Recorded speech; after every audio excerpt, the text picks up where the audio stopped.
দেশি মুরগির প্রথম ৩০ দিন অতি গুরুত্বপূর্ণ। এ সময় মুরগিগুলোর যে কোনো সমস্যায় হতে পারে।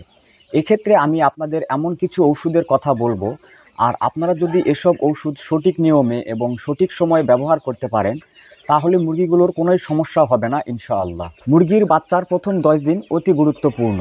এ সময় আপনাদের বাচ্চাগুলোর যদি পাখা হেলে যায়, বাচ্চাগুলোর যদি পাছায় পায়খানা লেগে থাকে, অথবা বাচ্চাগুলো যদি উপরের দিকে হাঁ করে শ্বাস নেয়, অনেক সময় বাচ্চাগুলো জড়সড় হয়ে থাকে। এক্ষেত্রে আমি আপনাদের বলতে চাই, আপনাদের বাচ্চাগুলোর প্রথম 10 দিন যে কোনো সমস্যার ক্ষেত্রে আপনারা শুধুমাত্র জেনিফ্লোর অথবা নাভাফ্লোর ওষুধটা ব্যবহার করবেন। আপনাদের বাচ্চাগুলোর যে কোনো সমস্যায় হোক না কেন, শুধুমাত্র এই একটা ওষুধ ব্যবহার করার ফলেই সমাধান হয়ে যাবে ইনশাআল্লাহ।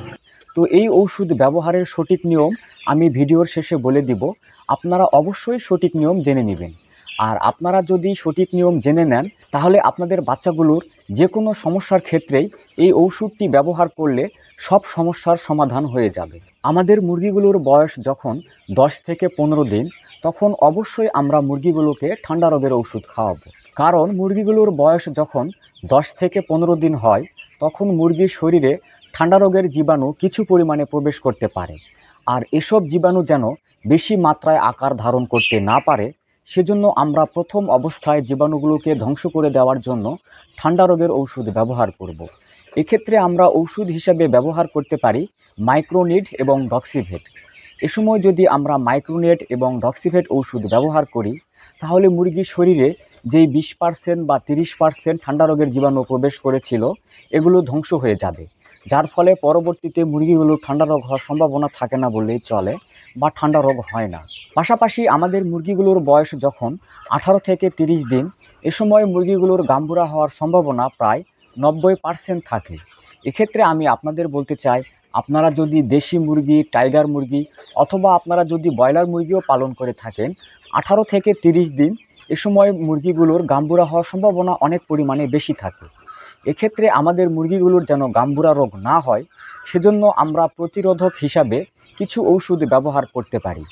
এক্ষেত্রে আমি যেটা করি, সচরাচর আমি আমার মুরগিগুলোর বয়স যখন 18 থেকে 30 দিন হয়, এ সময়ের মধ্যে আমি আমার মুরগিগুলোকে 5 দিন গাম্বুরা রোগের ঔষধ খাওয়াই। এক্ষেত্রে আমি অ্যান্টিবায়োটিক ঔষধ হিসাবে ব্যবহার করি সিপ্রোসিন ঔষধ। পাশাপাশি মুরগিগুলোর যেন জ্বর এবং ব্যথা অনুভব না হয়, সেজন্য আমি মুরগিগুলোকে জ্বরের ঔষধ খাওয়াই। আর আপনারাও যদি এই দুইটা ঔষধ মুরগির বয়স যখন 18 থেকে 30 দিন, এ সময়ের মধ্যে 5 দিন মুরগিগুলোকে খাওয়ান, তাহলে মুরগিগুলোর গাম্বুরা হওয়ার সম্ভাবনা থাকে না বললেই চলে। এক্ষেত্রে আমি আপনাদের বলতে চাই, আমাদের মুরগিগুলোর যদি গাম্বুরা রোগ হয়ে যায়, তাহলে আমাদের অনেক টাকার ঔষধ, পাশাপাশি অনেকগুলো মুরগি মারাও যায়। এক্ষেত্রে আমরা যদি প্রতিরোধক হিসাবে ঔষধ ব্যবহার করি, তাহলে মুরগিগুলোর গাম্বুরা রোগ হওয়ার সম্ভাবনা থাকে না বললেই চলে। আমাদের মুরগিগুলোর বয়স যখন 30 দিন হয়, এ সময় আমরা মুরগিগুলোকে স্টার্টার খাবার বাদ দিয়ে গ্রোয়ার খাবার খাওয়াই। মুরগিগুলোকে আমরা যখন স্টার্টার খাবার বাদ দিয়ে গ্রোয়ার খাবার খাওয়াই, তখন মুরগিগুলোর আমাশয় অথবা রক্ত আমাশয় হওয়ার সম্ভাবনা প্রায় 99% থাকে।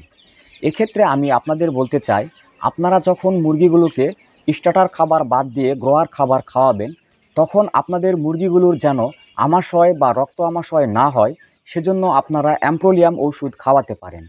আর আপনারা যদি প্রতিরোধক হিসাবে অ্যাম্প্রোলিয়াম ওষুধ খাওয়ান, তাহলে মুরগিগুলোর আমাশয় বা রক্ত আমাশয় রোগ হবে না ইনশাআল্লাহ। পাশাপাশি আমি আপনাদের বলতে চাই, আপনারা যদি শীতের দিনে মুরগি পালন করে থাকেন, তাহলে আপনারা প্রতি 10 দিনে অন্তত 3 দিন মুরগিগুলোকে ঠান্ডা রোগের ওষুধ খাওয়াবেন। এতে করে হবে কি, মুরগির শরীরে প্রথম ধাপে যে জীবাণুগুলো 5% বা 10% যে জীবাণুগুলো মুরগির শরীরে প্রবেশ করে, এই জীবাণুগুলো প্রথম ধাপে ধ্বংস হয়ে যায়। এতে করে কিন্তু আমাদের মুরগিগুলো পরবর্তীতে তীব্র সর্দিতে আক্রান্ত হয় না, যার ফলে মুরগিগুলো মারাও যায় না।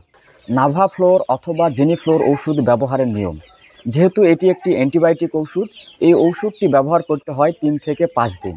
এই ওষুধ ব্যবহারের পরিমাণ, এই ওষুধটি ব্যবহার করতে হয় 1 ml 1 লিটার পানিতে 3 থেকে 5 দিন। এই ওষুধটি আপনারা শুধুমাত্র সকাল এবং সন্ধ্যার পানিতেই ব্যবহার করবেন। আপনারা অনেকেই জানতে চেয়েছিলেন ঘরোয়াভাবে দেশি মুরগি কিভাবে সুস্থ রাখবেন।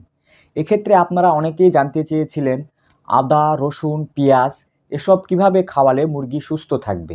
এক্ষেত্রে আমি আপনাদের বলতে চাই, আমরা গরু, ছাগল, হাঁস, মুরগি যে কোনো কিছুই পালন করি না কেন, প্রতিটা পশু পাখির রোগবালাই হয়ে থাকে।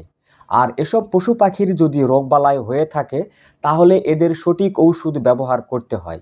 এক্ষেত্রে আপনাদের মুরগিগুলোর যদি কোনো রোগ হয়ে থাকে আর এ সময় আপনারা যদি মুরগিগুলোকে আদা, রসুন, পেঁয়াজ এসব খাওয়ান তাহলে মুরগি কখনোই সুস্থ হবে না। মুরগির যে রোগটা হবে সেই রোগের সঠিক ঔষধ ব্যবহার করলেই মুরগি সুস্থ হবে। তবে হ্যাঁ, মুরগি সুস্থ রাখার জন্য আপনারা প্রতিরোধক হিসাবে আদা, রসুন, পেঁয়াজ খাওয়াতে পারেন।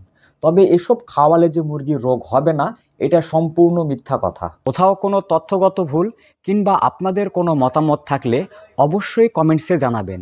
আর হ্যাঁ, আমার ভিডিওটি যদি আপনাদের ভালো লেগে থাকে তাহলে অবশ্যই আমার জন্য দোয়া করবেন। আর আপনারা চাইলে খামার বাড়ি ইউটিউব চ্যানেল সাবস্ক্রাইব করতে পারেন।